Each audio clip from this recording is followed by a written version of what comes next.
नमस्कार बच्चों, इस वीडियो में बात करेंगे कक्षा 10वीं के छात्र छात्राओं के लिए उनके एनसीईआरटी इतिहास से दूसरे चैप्टर जिनका नाम है समाजवाद एवं साम्यवाद, उनसे जितने भी अति लघु उत्तरीय प्रश्न है उनका मैं आंसर आप लोगों को बताने वाला हूँ। आप लोगों का बहुत ज़्यादा कमेंट आ रहा था कि सर जिस प्रकार से आपने पहले चैप्टर का अति लघुतरीय प्रश्नों के उत्तर दिए हैं तो मुझे बहुत अच्छा लगा। अब आप उसी प्रकार से दूसरे चैप्टर का भी वीडियो बना दीजिए, तीसरे चैप्टर का वीडियो बना, अर्थात जितने भी चैप्टर है उनका अच्छे तरीके से सॉल्यूशन के साथ वीडियो बना दीजिए। तो मैं आप लोगों को इस वीडियो में समाजवाद एवं साम्यवाद के जितने भी अति लघुतरीय प्रश्न है उसका आंसर आप लोगों को बताने वाला हूँ। किस प्रकार से आपको एग्जाम में लिखना है वो भी मैं आप लोगों को बताऊंगा, ठीक है। और पहले वीडियो में आप लोगों ने बहुत ज़्यादा प्यार दिए हैं, लाखों आदमी ने उस वीडियो को देखे हैं। आपने अगर नहीं देखे हैं तो लिंक डिस्क्रिप्शन बॉक्स में है, आप लोग वहाँ से देख लीजिए। और आप लोगों को भी प्यार देना है, हमें सपोर्ट करना है, मैं आप लोगों को सपोर्ट करते रहूँगा, ठीक है।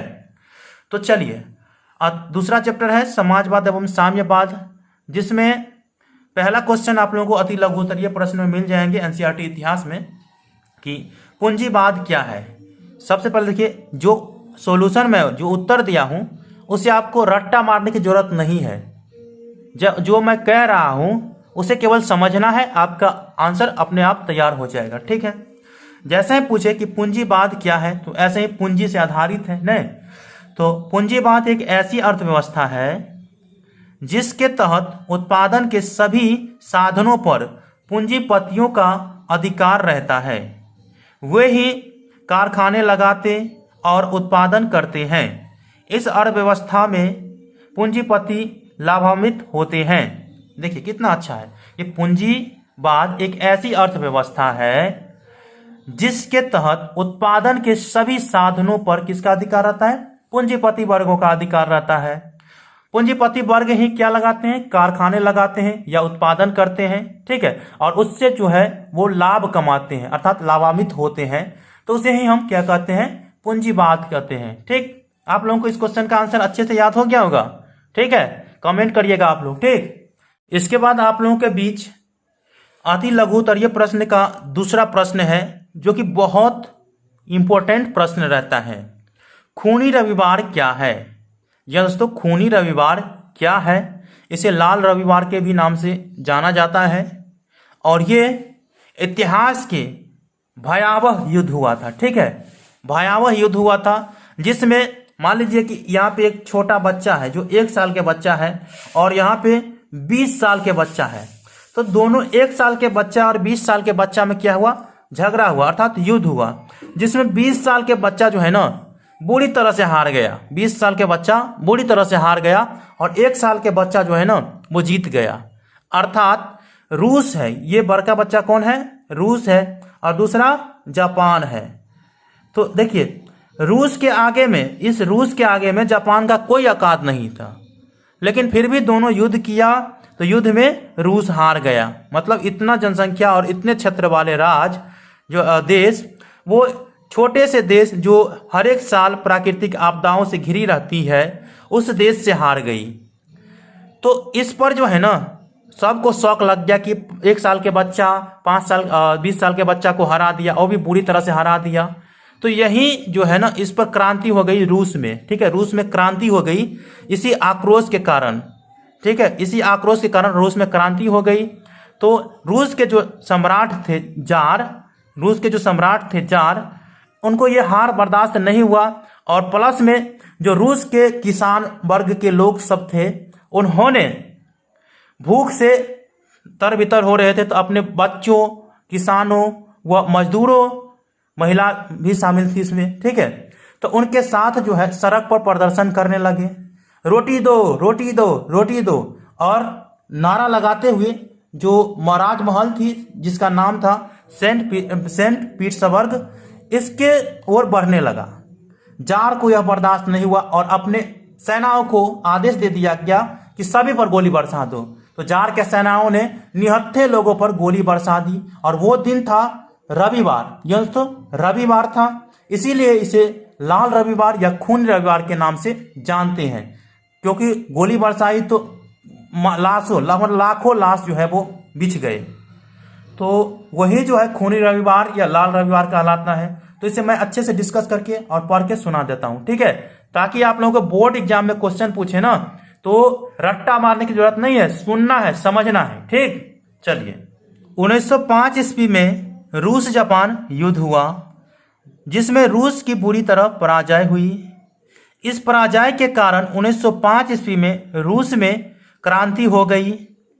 9 फरवरी 1905, ये पुराने कैलेंडर के हिसाब से है, को लोगों का समूह रोटी दो के नारे के साथ सड़कों पर प्रदर्शन करते हुए सेंट पीटर्सबर्ग स्थित महल की ओर रोटी दो करते हुए आगे बढ़ने लगे।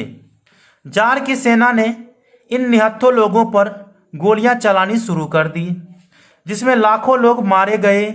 वह रविवार का दिन था। तब से उस दिन अर्थात उस तिथि को रविवार अर्थात खूनी रविवार या लाल रविवार कहलाने लगा। दोस्तों, आप लोगों को जिस प्रकार से मैंने बताए कि खूनी रविवार को कैसे याद रखना है और इसे रट्टा मारने की जरूरत भी नहीं रहता है। मेरे बातों को अगर आपने सुन लिए हैं एक बार तो दोबारा से सुन लीजिए, ठीक है, रिपीट कर लीजिए वीडियो को, और आप लोग जिस हिसाब से मैंने बताए थे उस हिसाब से जो है आप लोगों को इसे याद रखना है कि एशियाई युद्ध हुआ। कौन सा युद्ध हुआ? एशियाई युद्ध हुआ, जिसमें छोटे से देश जापान ने बड़े से बड़े शक्तिशाली देश रूस को हरा दिया, वो भी बुरी तरह से हरा दिया। और हारने का कारण यही था कि जो रूस के सम्राट थे ना, वो पुराने परंपराओं पे चल रहे थे, ठीक है, पुराने परंपराओं पे चल रहे थे। जब यह 20वीं शताब्दी स्टार्ट हो गई थी तो तमाम जो महादेश थे या एशियाई यूरोप के राजाओं थे, उनका शक्ति डाउन हो गया था। लेकिन रूस के जो सम्राट थे वो अपने शक्ति को बरकरार रखना चाहता था, ठीक है, लेकिन ऐसा हुआ नहीं और लोगों में जो है भूखमरी फैला हुआ था और उसके बाद वो जापान से युद्ध करने के लिए चला गया। तो इसी कारण से इसको हार हुआ। बहुत सारे कारण थे, फिलहाल आप लोगों को जितना मैंने बताया है उतना ही याद रखना है, इतना ही आप लोगों के लिए इंपॉर्टेंट है, ठीक। अगला क्वेश्चन आप लोगों के समक्ष है, अक्टूबर की क्रांति क्या है? इसे बोल्शेविक क्रांति के नाम से भी जानते हैं। तो इस क्वेश्चन को आप लोगों को अच्छे से समझना है, क्योंकि इस क्वेश्चन को 3 तरह से क्वेश्चन पूछ सकता है आप लोगों को, ठीक है, और आंसर सेम रहेगी, केवल 3 तरह से आप लोगों को क्वेश्चन पूछ सकते हैं। सबसे पहले तो पूछेगा कि अक्टूबर की क्रांति क्या है, ठीक है, फिर बाद में पूछेगा बोल्शेविक क्रांति क्या है, फिर कभी कभी पूछ देता है कि नवंबर की क्रांति क्या है, ठीक है, इस प्रकार से भी पूछ देता है। तो देखिए, आप लोग कहिएगा कि सर यह क्रांति तो नवंबर महीने में हुआ था, फिर भी इसे अक्टूबर की क्रांति क्यों कहा जाता है, कहिएगा ना। तो पहले इसे सुनिए, जो मैं कह रहा हूं उसे सुनिए, मैं पढ़ करके पहले सुना देता हूं, उसके बाद इसका कंक्लूजन आप लोगों को बता देता हूं। क्वेश्चन पूछेगा अक्टूबर की क्रांति क्या है या बोल्शेविक क्रांति क्या है, ठीक। तो 7 नवंबर 1917 ईस्वी को बोल्शेविकों ने केरेंस्की सरकार का तख्ता पलट दिया और रूस पर अधिकार जमा लिया। थी तो वह नवंबर की क्रांति, किंतु रूसी कैलेंडर के अनुसार यह अक्टूबर था, जिस कारण से इसे अक्टूबर की क्रांति कहते हैं। सुन लिए आप लोग, बहुत सिंपल सी अक्टूबर की क्रांति जो कि हुआ था 7 नवंबर 1917 को, यह बोल्शेविक क्रांति हुआ था, जिसमें जो बोल्शेविक क्रांति हुआ था जिसमें केरेंस्की सरकार था, उनका क्या किया, बोल्शेविकों ने तख्ता पलट दिया, ठीक है, और रूस पर पूरी तरह से अधिकार जमा लिया। अधिकार जमाने के बाद वो कह रहा है अक्टूबर नहीं था तो वो नवंबर, क्योंकि यहाँ पे क्रांति 7 नवंबर को हुआ था, लेकिन रूस के जो कैलेंडर थे उसके हिसाब से जो है ना वो अक्टूबर महीना ही था, तो इसीलिए इसे अक्टूबर की क्रांति कह दिया, ठीक। कितना अच्छा से याद रखेंगे, 1-2 बार आप पढ़िएगा, अपने आप याद हो जाएगा, ठीक है। अगला क्वेश्चन के बारे में बात करते हैं।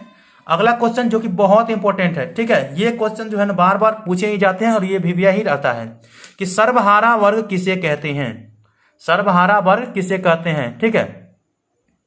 तो आप लोग इस क्वेश्चन का आंसर इस प्रकार से याद रखना है, समाज का वैसा वर्ग जिसमें किसान, मजदूर, फुटपाती दुकानदार एवं आम गरीब लोग जिनके पास अपना कहने के लिए कोई वस्तु नहीं होती, सर्वहारा वर्ग कहलाता है।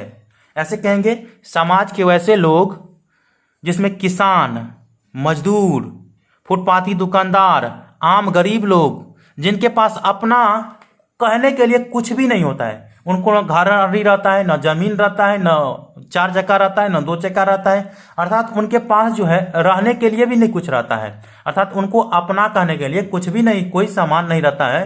तब उसे हम सर्वहारा वर्ग के अंतर्गत रखते हैं, चाहे वो दुकानदार हो, किसान हो, ठीक है, या आम गरीब लोग हो, तो वो सर्वहारा वर्ग के अंतर्गत आते हैं।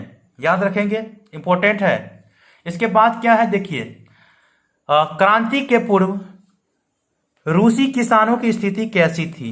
अब ये न बताए थे कि वो रोटी के लिए भूखे मर रहे थे, क्योंकि कर इतना रहता था कि वो खेती से अपना कर भी चुका नहीं पाते थे, ठीक है, तो अपना भरण पोषण नहीं कर पाते थे। उस पर भी रूस के सम्राट ने युद्ध छेड़ दिया था। तो उसकी स्थिति यही हुआ कि सभी का जो है तहस नहस हो गया, तख्ता पलट हो गया। नहीं, चलिए पढ़ते हैं इसको। क्वेश्चन रहेगा, क्रांति के पूर्व रूसी किसानों की स्थिति कैसी थी। तो उत्तर है, क्रांति से पूर्व रूसी किसानों की स्थिति अत्यंत दयनीय थी। उनके खेत बहुत छोटे छोटे थे, जिन पर वे पारंपरिक ढंग से खेती करते थे। अर्थात पूर्व में उनके जो पूर्वज जिस प्रकार से खेती करते थे, उसी प्रकार से वो भी खेती करते थे। उसके पास पूंजी की कमी थी, क्योंकि अधिक फसल उगाने के लिए जो है पौष्टिक जो भी चीज होते हैं या जो खाद्य सामग्री रहते हैं वो तो देना पड़ता है, लेकिन पूंजी अगर कम रहेंगे तो वो नहीं दे पाते थे। उस कारण से जो उपजाऊ होता था वो कम हो पाता था। तो उपजाऊ को अधिक करने के लिए किसान लोग जो है बड़े बड़े साहूकार राजाओं से कर लेते थे। क्या लेते थे? कर लेते थे, अर्थात कर्ज लेते थे, ठीक है। तो वो कर्ज के ही बोझ में दब जाते थे। होता था कि समय के अनुसार अगर खेती अच्छा चला तो कर्ज जो है वो मिट जाता था, अर्थात कर्ज जो है कम हो जाता था। लेकिन अगर खेती अच्छे से उपजाऊ नहीं हुआ, अर्थात जो भी सामान दिए थे उसके अपेक्षा भी उतना उपजाऊ नहीं हुआ, तो वो कर के बोझ में दब जाते थे। तो यही कह रहा है कि क्रांति से पूर्व रूसी किसानों की स्थिति अत्यंत दयनीय थी। उसके खेत बहुत छोटे छोटे थे, जिन पर वे पारंपरिक ढंग से खेती करते थे। उसके पास पूंजी की कमी थी, वे करों के बोझ में दबे रहते थे। बस, क्रांति से पूर्व क्या था? किसानों की स्थिति अत्यंत दयनीय थी। उनके पास छोटे छोटे खेत थे और वो उस खेत में पारंपरिक ढंग से ही खेती करते थे। उसके पास पूंजी की कमी थी, तो जिस कारण से वो कर लेते थे, फिर भी कर के बोझ में वो दब जाते थे, ठीक है। तो इस प्रकार से आप लोगों को मैंने अति लघु उत्तरीय प्रश्न जो कि 5 प्रश्न थे, उनका मैंने सॉल्यूशन अच्छे तरह से बता दिए हैं। आप लोग नोट डाउन कर लिए होंगे, ये मुझे उम्मीद है, ठीक है। अब मैं अगले वीडियो में आप लोगों को जो लघु उत्तरीय प्रश्न में भी कुछ कुछ क्वेश्चन जो है वो बहुत इंपॉर्टेंट है, तो उसका मैं सॉल्यूशन आप लोगों को देने वाला हूं।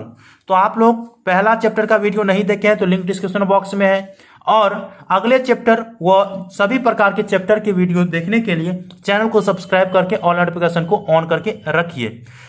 अगला जो वीडियो रहेगा उसमें मैं लघु उत्तरीय प्रश्न रहेंगे, जिसमें पहला क्वेश्चन आप लोगों का रहेगा कि रूसी क्रांति के किन्हीं 2 कारणों का वर्णन कीजिए।